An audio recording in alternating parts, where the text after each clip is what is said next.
Exercises for ankylosing spondylitis. I assume if you've watched my videos already, or you maybe already know this, but AS is a biochemical issue more than it is biomechanical. So this video is all about the biomechanics and the things that I'd coach people through and the things I've done myself to help build my body up around the issues. But AS is more biochemical. These exercises aren't going to turn off inflammation or stop bacteria from using molecular mimicry to trick your immune system into attacking itself.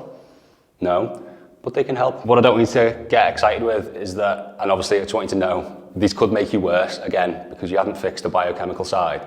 You just add load to an already aggravated area, and you could make it worse. So, sorry to add confusion. I want you to still take something from these exercises because they can help, but I'll always preface these videos and begin these videos by saying this so none of you get confused. Let's get into the exercises, hey? The first one, you're gonna need a little band, a booty band, small band, whatever you wanna call them. These are booty band steppers, I call them, or glute med steppers. The reason I do these, and I learned a lot from my physio with these, he absolutely nailed these and they worked at the right time. So when you've got aggravated SIJs down here, what we want to do is the best we can to support around that area. And what I found is when we do glute med exercises, that it can pack the area more.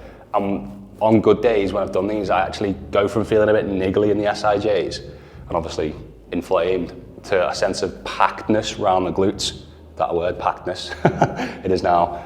And that's why I love doing these. Again, these can make it worse if you're in the wrong phase of it, but give them a go, see how you get on. But yeah, I'll show you them now. So this goes around the tops of our feet. Okay, separate. We want to go nice and wide, but to a level where you can still control your legs. And what we're going to do, slight squat down, and we're going to step. Okay, every time we lift one leg, obviously the leg that's lifted is working because it's getting pulled in. We're using our glute med to hold it out, but also the standing leg's getting a bit of glute max work, whilst also obviously stopping that pulling action. So this is also fighting that way. Basically, you've got a non-stop burn for those glute meds. And you can go anywhere from maybe 20 seconds if you're starting out, up to 60, 90 seconds. You can play with the depth. So down here, again, a bit more to it, hit down here, a bit more glute maxi, or you can stay nice and high and just tap it away. You feel this straight away. All the sides of the glutes will start burning up. Again, any niggly feeling, just take it easy, pull back. We don't want to push through too much niggles. Feels nice already. So yeah, there you go. I really like them for glute meds. So the next one is for spinal control. Now we all know when the spine is inflamed and feels super stiff, like any sort of movement either way is just not possible or really sore. Now, does that mean we shouldn't do it? Absolutely not. The issue isn't the movement of the spine. It's not a case of we need to stop doing this. There's just inflammation all through the spine and the vertebra, and it's causing a stiffening. What you still need to do is still move through it. Again, I don't want you in excruciating pain, but try and move through these motions. So simple, what you can do is stood up. You can go extension of the thoracic, anterior tilt of the pelvis, trying to arch the spine as much as you can, and then rounding through. Posterior pelvic tilt, rounding the upper spine, through to arch. So you basically take it through rounding and arching, and notice that I'm taking it controlled through the motion rather than slamming at each point. Some days, if you're very stiff, this will be looking more like this, and it won't be too nice, but I still want you to go through it. Okay, that's what you can do stood up, and then as I'm sure you've all seen cat-cows, we can do it kneeling down as well. So we can do our cat-cows. I'm sure I don't need to show you these, but I'll show you anyway. Here, and we do the same, so we go through the arch to the rounding and try and control all the way through the motion.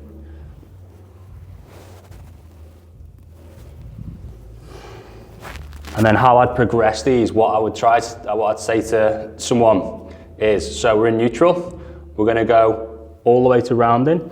Then can you, starting at the base of your spine, start to arch through? So imagine one vertebra at a time. So pelvis, lower spine, middle spine, upper spine, and the head comes last. And then we'd go back around. So arch fully, and we'd start at the pelvis. Lower back, middle back, upper back, head last. The range you'll have with that will obviously depend on the day, but I'm fine with people pushing through the stiffness with those. With the SIJs, it's different because the aggravation you've got to be careful with because it can just blow up. But the spinal movements, there's a difference between pain and stiffness. Stiffness is something that you can move through and you can work your way through. Again, not with like gritted teeth, but try and breathe nicely through it. Pain is like a sharp where I would more likely pull away. So there's spinal control. For the glute max, I like hip thrusts. So set up on a bench, shoulder blades pinned in, arms out, chin tucked, feet whatever distance feels good, okay? Narrow, wide, whatever feels like it gets to the spot you want it to get to more. Obviously, in that being glute max, which is the fat bit of the glutes underneath. So, control down, we're gonna go to an anterior tilt, so ducky bum, control through the motion, posterior tilt at the top with that rounding of the spine and full squeeze of the glutes and pushing through both feet and then pushing through the big toes. Control down, anterior tilt and through. So the first exercise with the steppers is for the outer glute here. This is for the fatter bit of the glute max. Okay, they both work in supporting the SIJs and obviously in the spine, and we're working hip control here. I do find these can be more troublesome for SIJ issues than the steppers, so I'd usually start with them. But again, if we can get through these, this is fantastic for building the glutes, building hip motion. With abs, I really like a GHD ab hold, so this isn't the more advanced version, which I'm showing you first. Very tricky. You can give it a go, but I'd maybe start on the mat, which I'll show you in a sec. But you want to set up here. Legs are fixed into the edge of a squat rack, bums on a bench. Make sure your glutes are fully on the bench so your hips are on it and your lower back's just off the edge. You're going to hold here. You might be shaking to start with, but that is good. That's your body trying to figure out what to do, and eventually it will do. Make sure that you've got abdominal contraction here and it's not all a lower back stiffening feeling. If it is, then, well, send me a message or at least pull back, and we want to try and get more of the contraction into the abs. The starter version, which I probably should show you first, is on the floor, which you would do a legs up, squeezing the lower back down, holding up there. Again, so that's working more the lower back, squeezing down the lower abs. And then also you can have the legs down and you're practicing that contraction from just lifting up the upper spine and holding there. Superman for the lower back and general back extension I like as well. It's lengthen one leg, one arm. We're trying to separate the leg and arm. So reach forward, leg backwards, control down. Same again, control through the motion.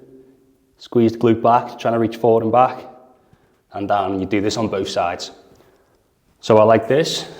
I also like simple cobras. So here, you can do whatever you want with your arms.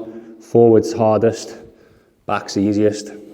What you do, pin legs, squeeze thighs, press tops of feet down, peel back. And you can test with the arms to where you can go to.